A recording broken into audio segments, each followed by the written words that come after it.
हाय friends, welcome back. तो friends, अभी का जो न्यूज़ है वो है कि centre issues guidelines to social media influencers to regulate promotions.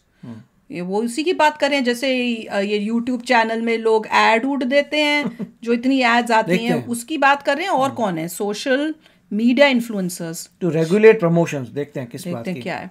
तो वीडियो शुरू करते हैं। वीडियो शुरू करने से पहले अगर आप चैनल पर नए हो और आपने अभी तक सब्सक्राइब नहीं किया तो जल्दी से पहले सब्सक्राइब के बटन बेल आइकन को क्लिक कर लो ताकि आपको हमारे सारे न्यू वीडियोस के नोटिफिकेशन मिल जाएं जैसे हम अपलोड करें। अगर आपको वीडियो पसंद आता है प्लीज लाइक एंड शेयर। चलिए शुरू करते हैं। स्टडी IQ IAS, अब तैयारी हुई अफोर्डेबल।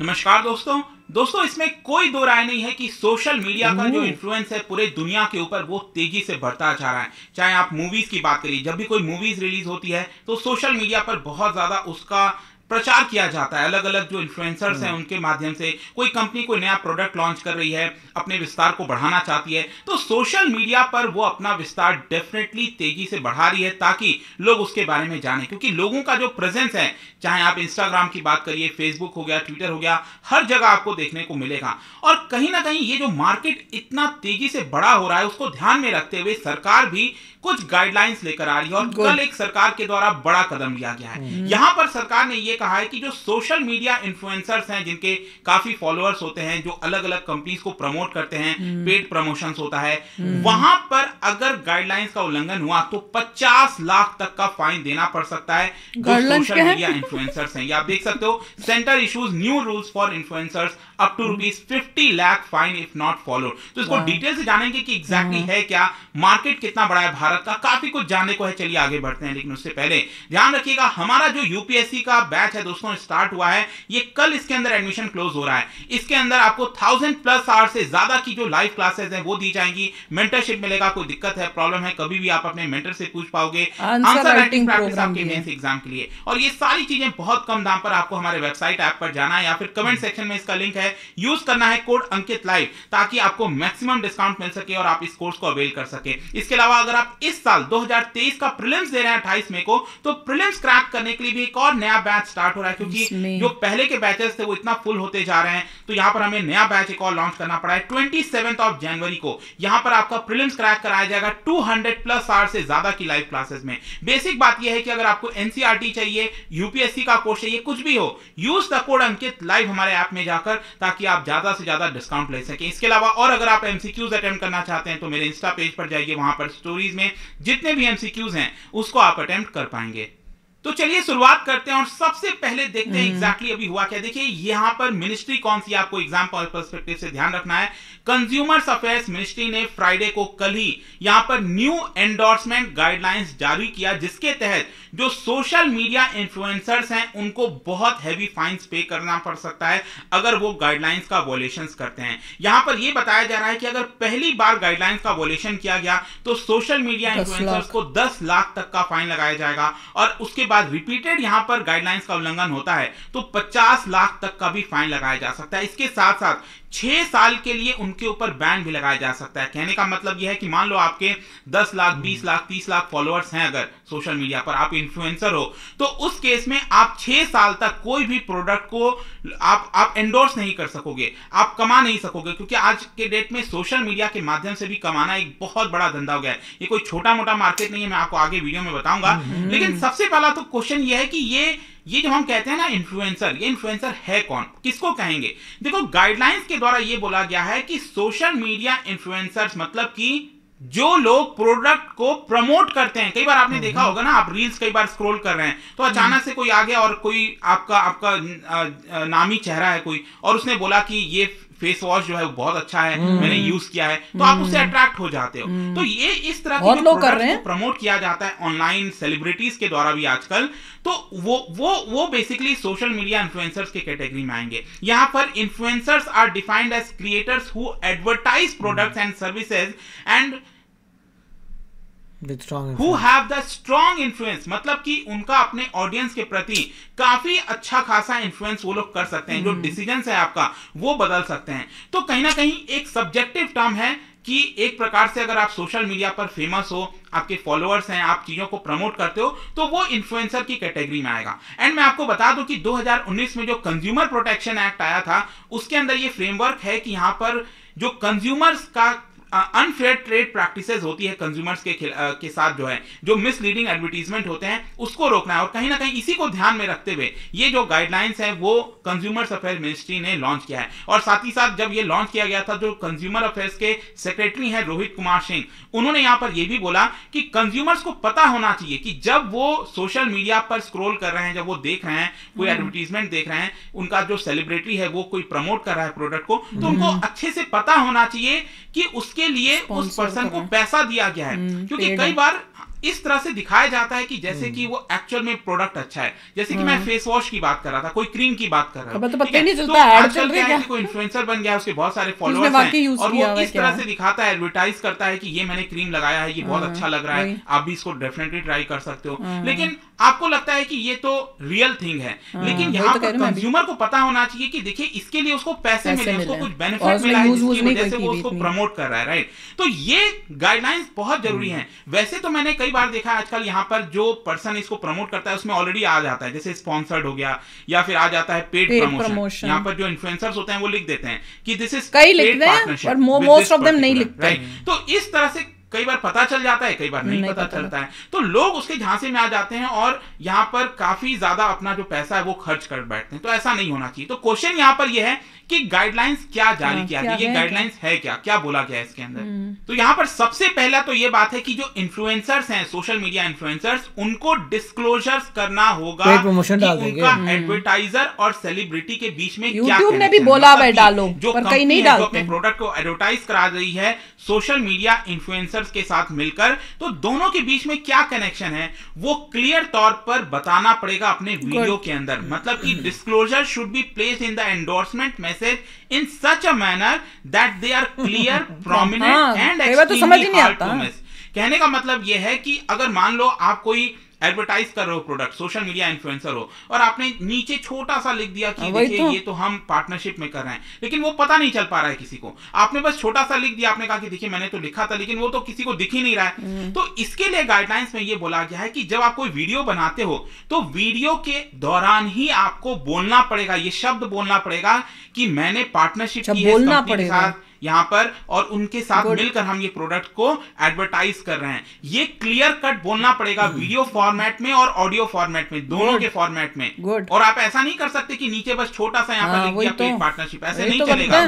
तो ये क्लियर कट गाइडलाइन सबसे पहले बताया गया है। अब मान लो अगर कोई लाइव स्ट्रीमिंग कर रहा है, क्योंकि या तो वीडियो आपने बना दिया और उसको पोस्ट कर दिया, एक तो ये तरीका होता है, तो वहां पर आपको क्लियरली वीडियो और ऑडियो में बोलना पड़ेगा कि मेरा पेड पार्टनरशिप है।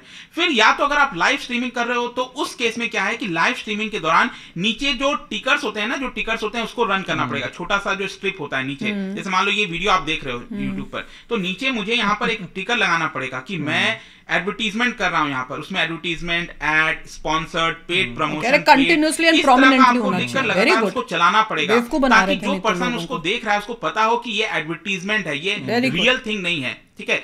बिसाइड्स यहाँ पर एक और चीज है, कई लोग एक और चीज कर सकते हैं कि यहाँ पर लैंग्वेज चेंज कर सकते हैं। जैसे कि मान लो हिंदी में मैंने आपको बोल दिया कि ये प्रोडक्ट अच्छा है, और मैं कोई छोटा कोई मतलब एक ऐसा लैंग्वेज ले लिया जो किसी को पता भी नहीं चले, साउथ इंडियन लैंग्वेज कोई या फिर वेस्टर्न लैंग्वेज, कोई ऐसा लैंग्वेज ले लिया, मान लो रशियन में मैंने बोल दिया कि ये मेरा एडवर्टीजमेंट है, एडवर्टाइज कर रहा हूँ, तो वो लैंग्वेज किसी को समझ में नहीं आएगी। तो यहाँ पर गाइडलाइंस में ये बोला गया है कि जिस लैंग्वेज में आप बात करो, जो वीडियो आपने रिलीज किया, अगर मैं हिंदी में बोल रहा हूँ तो मुझे ये बताना पड़ेगा हिंदी में ही, मैं कोई दूसरा लैंग्वेज का इस्तेमाल नहीं कर सकता। नहीं कोई चाल चलेगा, होते हैं ना। और क्वेश्चन आ सकता है कि जैसे कि मान लो मैं इन्फ्लुएंसर हूँ और उस केस में मैंने किसी से पैसा ले लिया, ठीक है, मैं पैसा लेकर काम कर रहा हूँ, मुझे 10,000 मिल गए और मैं उसको प्रमोट कर रहा हूँ, तो सिर्फ ऐसा नहीं है कि मॉनेटरी डील के केस में ऐसा करना पड़ेगा। अगर मान लो मैं उनसे फ्री प्रोडक्ट ले रहा हूं, उसको एडवर्टाइज कर रहा हूं, या फिर कोई मुझे होटल में स्टे करने को मिल रहा है।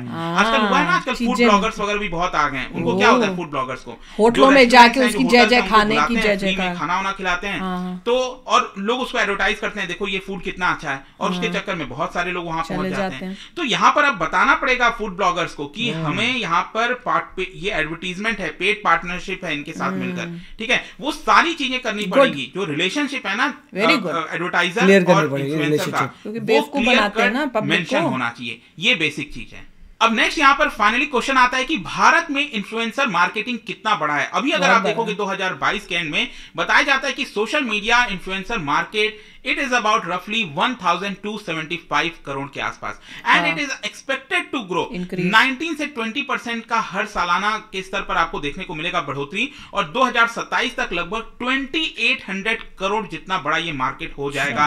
And when it comes to influencer marketing, maximum money अगर आप देखोगे ना जो पर्सनल केयर सेगमेंट होता है उसके अंदर जाता है। जैसे कि यहाँ पर क्लोथ्स हो गया, जो कपड़े वगैरह होते हैं, कई सारी जो चीजें रिलेटेड होती है ना पर्सनल केयर से रिलेटेड, फेस वॉश जैसा कि मैं आपको बता रहा था, स्किन केयर, तो उस पे ऊपर सबसे बड़ा इंपैक्ट आएगा। अभी तक क्या था कि बहुत आसानी से यहाँ पर जो इन्फ्लुएंसर्स थे उसको एडवर्टाइज करते रहते थे और लोगों को लगता था कि ये रियल चीज है, बट अब ऐसा नहीं। देखो अब सिग्निफिकेंस का इन सारे मूव का मीशो का पिछले 1-2 साल में देखने को मिला है कि इन्फ्लुएंसर्स बहुत ज्यादा लाइमलाइट में आ गए हैं, यहाँ पर कई सारे गलत कारणों की वजह से भी। जैसे कि एक सोशल कॉमर्स यूनिकॉर्न है मीशो, उन्होंने एक लीगल नोटिस भेजा था कई सारे सोशल मीडिया इन्फ्लुएंसर्स पर, क्योंकि सोशल मीडिया इन्फ्लुएंसर्स ने नेगेटिव रिव्यूज दिए थे उनको लेकर। अब इसमें क्या हो सकता है, जैसे कि मान लो अगर कंपनी, 2 कंपनी है, कंपनी ABC और कंपनी XYZ, ठीक है, अब दोनों में बहुत ज्यादा कंपटीशन है। अब XYZ क्या है कि कंपनी ABC को हराना चाहती है, ठीक है, पीछे करना चाहती है, तो XYZ क्या कर सकती है कि अब हो सकता है कि यहाँ पर कई सारे जो सोशल मीडिया इन्फ्लुएंसर्स हैं उनसे बातचीत करेगी और उनको बोलेगी कि आप एक काम करो, आप ABC के बारे में जो प्रोडक्ट्स हैं, उनके जो प्रोडक्ट्स हैं उनके बारे में गलत चीजें बोलो अपने वीडियोस के अंदर। तो यहाँ पर क्या होगा, ABC का नाम बदनाम होगा, लोग उनके प्रोडक्ट्स नहीं खरीदेंगे। तो इस तरह की भी जो चीजें हैं ना वो होने लग गई थी, और इसी को लेकर कई लीगल नोटिसेस भी भेजा गया था पिछले बार इस कंपनी ने, ठीक है, कई सारे सोशल मीडिया इन्फ्लुएंसर्स के ऊपर। तो ये सारी चीजें हुई थी। इनफैक्ट जो ईज माई ट्रिप जो एक कंपनी है ट्रैवल वगैरह से रिलेटेड, उनके ऊपर भी बहुत ज्यादा कैंपेन चला था सोशल मीडिया इन्फ्लुएंसर्स के द्वारा। तो ये कैसे हो रहा था वो जरूरी है। फिर आपने क्रिप्टो करेंसीज के केस में देखा होगा, सोशल मीडिया इन्फ्लुएंसर्स आजकल प्रमोट हो रहा है, बहुत प्रमोट हो रहा है, मैं तो सुन के हैरान होता हूं। आज की डेट में आप पता ही है क्या हालत हो रखी है बिटकॉइन से लेकर हर एक चीज की। और इसके साथ साथ जो सेबी है, जो स्टॉक कई जगह है वो जैसे वो जुआ टाइप की चीजों पे शेयर्स ले लो, वो भी कितनी आ रही है, जल्दी इस तरह के नियम्स लाने वाली है। तो इसका एक बड़ा लॉन्ग टर्म इंपैक्ट होने वाला है, बहुत जरूरी था, लेट मी टेल यू, यहाँ लाना, और सरकार ने एक बड़ा कदम लिया। लेट्स सी किस तरह से चीजें टर्न आउट होती हैं, बट आई होप कि यहाँ पर आपको अच्छा लिया होंगी। और जाने से पहले यार कमाल का वीडियो था, कमाल की इंफॉर्मेशन है और कमाल के स्टेप्स लिए गवर्नमेंट ने for safety of the public. ये नहीं पता कि ये आज से शुरू हो रहे हैं, कब से शुरू हो रहे हैं पता नहीं। बोल रहे हैं कि ये जो रूल था, ये लॉ जो बनाया था 2019 से बनाया हुआ है, लिखा तो कुछ था शुरू में, अब मुझे नहीं पता, फाइन चालू होंगे। अब मेरे को लग रहा है कि सीरियसली अब वो करेंगे, क्योंकि बहुत देख रहे हैं, हम खुद भी देखते हैं कि कितने लोग ऐसे मतलब बीच बीच में ऐड दे देते हैं, और ऐसे इंप्रेसिव, वैसे कई चीजें तो चलो बाकी अच्छी होंगी, कई चीजें जो है वो गलत हैं। हमें भी लगता है देखते हुए कि ये बात जो हो रही है, देखिए मतलब लोग चुप रहते हैं, मगर कई ऐसी चीजें हैं जो बीच में आती हैं जिसमें गैम्बलिंग वाले, यस नो आप आंसर करिए, फिर 50% प्रोबेबिलिटी अगर लॉन्ग टर्म में देखें, शॉर्ट टर्म में तो आपका लॉस होगा। वो बंदा जो तो कभी तुम जीत गए, वो बंदा जो है आपको फ्री में देने के लिए बैठा था, तो ऐप बनाने की जरूरत थी, कहीं पर अपना स्टॉल लगा रहा था, जो भी आता उसे दे देता पैसा नहीं। और बहुत सारे जो यूट्यूबर्स हैं जो मतलब उस टाइप से अपनी डेली ब्लॉगिंग करते हैं, वो भी अपनी ब्लॉगिंग के बीच में प्रोडक्ट्स की बड़ी ऐड दे देते हैं कि हम ये क्रीम या मैं ये फेस वॉश यूज करता हूँ। हम तो इसमें भी हैरान थे कि भाई लड़के लोग भी दिखाने लग गए हैं, पर मतलब जो भी है पॉइंट ये है कि बहुत सारे आप इतना आपने चाहे उतने यूज नहीं किया या आपको ठीक लगाओ, पर जो पब्लिक देख रही हो उसको तो नहीं पता ना कि आपको पैसे मिल रहे हैं उसके लिए। वो तो ये सोच रहे हैं कि हम इसको फॉलो करते हैं, हमें ये बंदा पसंद है और ये हमें कह रहा है, तो अब भैया ये ठीक ही बोल रहा होगा, तो वो गड़बड़ हो जाती है। तो गवर्नमेंट ने वो मेक श्योर किया है कि भाई नहीं, बहुत अच्छा कर दिया, वेरी नाइस, कि इससे क्लियर हो गया कि आपको उसी भाषा में बोलना है, क्लियर करना है कि आप मिले हुए हैं, आपको पैसा मिलता है इसके अगेंस्ट समथिंग। देखते हैं क्या होता है और किसको फाइन मिलता है, देखा जाएगा, बट वेरी नाइस, क्योंकि एक बार गवर्नमेंट ने कर दिया, मोदी जी की सेंट्रल गवर्नमेंट ने कर दिया तो वो तो फिर तो उनका पूरा सेल है पूरा, बिल्कुल। जो देखता है, जो नहीं फॉलो करेगा उसको फाइन तो आएगा, पता चलेगा दुनिया में। एक तो ये बहुत बड़ा बन रहा है, इंडस्ट्री टाइप ही बन रही है, और साथ में दिख रहा होगा कि मिसयूज कितना हो रहा है, कंप्लेंट्स काफी आ रही होंगी इस बारे में। लोगों को साफ साफ बताइए। देखिए हमारे पार्टनरशिप इसलिए हम आपको बता रहा हूँ, इसलिए नहीं क्योंकि वाकई अच्छा है। नहीं, थोड़ा सा बढ़ जाते हैं और कोई चैनल्स तो वो ये करना शुरू कर देते हैं। हमारे को भी कितने आते हैं, मैं तो बात भी नहीं करती इनसे, मैं तो कहती हूँ नहीं करना है अनलेस अनटिल मुझको पता हो वो क्या चीज़ है या मैं यूज़ करती हूँ, मैं क्यों बोलूंगी। पर एनीवे इससे वो भी रिस्पॉन्सिबली एक्ट करेंगे कि खाली पैसा पैसा कुछ नहीं, कोई आपकी मॉरल ड्यूटी भी है टू द पीपल जो आपको देखते हैं, वो बहुत इंपॉर्टेंट। पर लोग जो है ना पैसों के आगे और फेम के आगे फिर धीरे धीरे भूल जाते हैं अपनी मॉरल ड्यूटीज टुवर्ड्स वो लोग जो तुमको इतना प्यार दे रहे हैं। तो चलो फ्रेंड्स, चलते मिलेंगे नेक्स्ट वीडियो में बहुत ही जल्द। Till then take care and bye bye. तो अगर आप मेरे इस चैनल पे नए हो तो जल्दी से सब्सक्राइब के बटन को हिट करो और बेल आइकन को क्लिक करो ताकि आपको मेरा जब नया वीडियो मैं लगाऊं आपको उसके बारे में जल्दी से पता चल जाए।